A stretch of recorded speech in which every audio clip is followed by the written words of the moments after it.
এটা breaking news লৈ আহিছো বিশেষকৈ ৰাজনৈতিক প্ৰেক্ষাপটৰ আজিৰ দিনটোৰ এটা অন্যতম গুৰুত্বপূৰ্ণ খবৰ কেনেবাকৈ বাৰু সংখ্যালঘুসকল বিজেপিমুখী হৈছে নেকি ৰকিবুল হুছেইনৰ দুৰ্গত এতিয়া ভেটি খহিছে কংগ্ৰেছৰ দৈনিক শ লোকে কংগ্ৰেছ এৰি ইতিমধ্যে বিজেপিত যোগদান কৰাৰ আমি খবৰ লাভ কৰিছো কংগ্ৰেছ নহয় সংখ্যালঘু এতিয়া হৈছে বিজেপিমুখী আমি সবিস্তৰে আপোনালোকক তথ্য জনাম ৰকিবুল হুছেইনৰ দুৰ্গত এতিয়া কংগ্ৰেছৰ ভেটি খহিছে সংখ্যালঘু এতিয়া বিজেপিমুখী হৈছে দৈনিক শ লোকে কংগ্ৰেছ এৰি যোগদান কৰিছে বিজেপিত সামগুৰিৰ শিঙিমাৰী জিলা পৰিষদৰ সংখ্যালঘু এতিয়া বিজেপিমুখী কংগ্ৰেছ নহয় সংখ্যালঘু এতিয়া বিজেপিমুখী হৈছে সামগুৰিৰ শিঙিমাৰী জিলা পৰিষদৰ সংখ্যালঘু এতিয়া বিজেপিমুখী হৈছে ৰকিবুলৰ একালৰ ঘনিষ্ঠ নেতাৰ হৈতে অৰ্থাৎ নেতাৰ নেতৃত্বতে শ লোকে যোগদান কৰাৰ খবৰ আহি পৰিছে নাটকীয়ভাৱে সামগুৰি সমষ্টিত উত্থান ঘটিছে এতিয়া বিজেপিৰ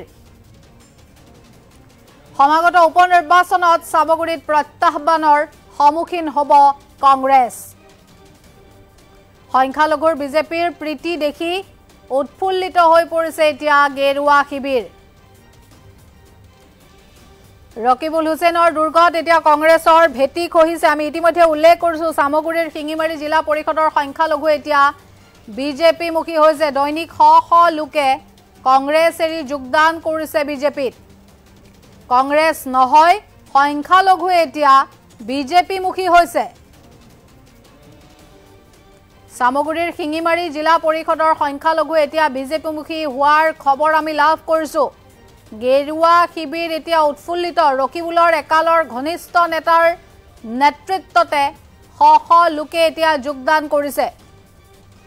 নাটকীয়ভাৱে ইতিমধ্যে উত্থান ঘটা দেখিবলৈ পোৱা গৈছে ৰকিবুল হুছেইনৰ দুৰ্গত এতিয়া কংগ্ৰেছৰ ভেটি খহিছে সংখ্যালঘু এক প্ৰকাৰ এতিয়া বিজেপিমুখী হৈছে দৈনিক শ লোকে কংগ্ৰেছ এৰি যোগদান কৰিছে বিজেপিত সামগুৰিৰ শিঙিমাৰী জিলা পৰিষদৰ সংখ্যালঘু এতিয়া বিজেপিমুখী আমি ইতিমধ্যে উল্লেখ কৰিছো কংগ্ৰেছ নহয় সংখ্যালঘু এতিয়া বিজেপিমুখী হৈছে আৰু বিজেপিৰ প্ৰতি থকা এই মুহ দেখি এতিয়া গেৰুৱা শিবিৰ উৎফুল্লিত আমি দৃশ্যাংশ দেখুৱাইছো শ লোকে ইতিমধ্যে যোগদান কৰাৰ সেই দৃশ্যাংশ আমি আপোনালোকক দেখুৱাইছো আৰু ৰকিবুলৰ একালৰ যি ঘনিষ্ঠ নেতা সেই নেতাৰ নেতৃত্বতে শ লোকে ইতিমধ্যে যোগদান কৰিছে নাটকীয়ভাৱে সামগুৰি সমষ্টিত এতিয়া বিজেপিৰ উত্থান ঘটিছে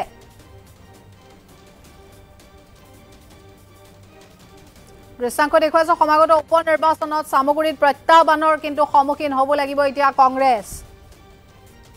আমি ইতিমধ্যে উল্লেখ কৰিছো সামগুৰিৰ শিঙিমাৰী জিলা পৰিষদৰ সংখ্যালঘু এতিয়া বিজেপিমুখী হৈছে আৰু সংখ্যালঘুৰ বিজেপি প্ৰীতি দেখি গেৰুৱা শিবিৰ এতিয়া উৎফুল্লিত হৈ পৰিছে ৰকিবুলৰ দুৰ্গত এতিয়া কংগ্ৰেছত এয়া খহনীয়া আমি দেখুৱাইছো বিজেপিমুখী হোৱা এইসকল সংখ্যালঘু এয়া হৈছে সামগুৰিৰ শিঙিমাৰী জিলা পৰিষদৰ এইসকল সংখ্যালঘু যিসকলে ইতিমধ্যে একালৰ ৰকিবুল হুছেইনৰ ঘনিষ্ঠ নেতাৰ নেতৃত্বত ইতিমধ্যে যোগদান কৰিছে বিজেপিত আৰু গেৰুৱা শিবিৰে এই আচলতে যি দৃশ্য দেখিছে সংখ্যালঘুৰ তৰফৰ পৰা বিজেপিৰ প্ৰতি থকা এই যি মুহ এই যি প্ৰীতি হেয়া দেখি এতিয়া গেৰুৱা শিবিৰ উৎফুল্লিত হৈ পৰিছে শ ইতিমধ্যে সংখ্যালঘুৱে বিজেপিত কৰিছে যোগদান ৰকিবুলৰ একালৰ ঘনিষ্ঠ নেতাৰ নেতৃত্বতে শ লোকে ইতিমধ্যে যোগদান কৰাৰ দৃশ্যাংশ আমি আপোনালোকক দেখুৱাইছো মন্তব্য আছে মন্তব্য আগবঢ়াইছো ৰাইজে এবাৰ কংগ্ৰেছ দলৰ বিপক্ষে সামগ্ৰিক নিৰ্বাচন খেলিব আমি এবাৰ এটা প্ৰতীকহে নিজৰ পকেটৰ পইচা খৰচ কৰি নিজে গাড়ী ভাড়া কৰি সামগ্ৰী একদম ইণ্টেৰিয়ৰ প্ৰেছৰ পাওঁ ৰাইজ আহিছে ধৰ্মীয় সংখ্যালঘু ৰাইজ আহিছে যিসকল ৰাজ্যক মূলধন কৰি যিসকল ৰাজ্যক ডমিনেট কৰি পেলাই 2001 চনৰ পৰা 2024 চনলৈকে এগৰাকী শক্তিশালী মন্ত্ৰী আছিল এগৰাকী জ্যেষ্ঠ নেতা তেখেতক মই কেতিয়াও মই ব্যক্তিগতভাৱে সন্মান কৰোঁ ৰকিবুল হুছেইন ডাঙৰীয়াই নিৰ্বাচন পৰিচালনা কৰিছিল নিৰ্বাচন চলাইছিল সেই ৰাইজ এবাৰ ভাৰতীয় জনতা পাৰ্টিৰ লগত আজি সামগুৰি সমষ্টিৰ অন্তৰ্গত শিঙিমাৰী জিলা পৰিষদৰ বিভিন্ন পঞ্চায়তত ভাৰতীয় জনতা পাৰ্টি আৰু অসম গণ পৰিষদৰ উদ্যোগত বিভিন্ন পঞ্চায়তত বিভিন্ন বুথ লেভেলত আজি প্ৰায় 9টা মিটিং আজি মিত্ৰজোঁটে অনুষ্ঠিত কৰিছে। এই প্ৰত্যেকটো মিটিঙতেই শ কংগ্ৰেছ কৰ্মীয়ে স্ব ইচ্ছাই ভাৰতীয় জনতা পাৰ্টিত যোগদান কৰিছে।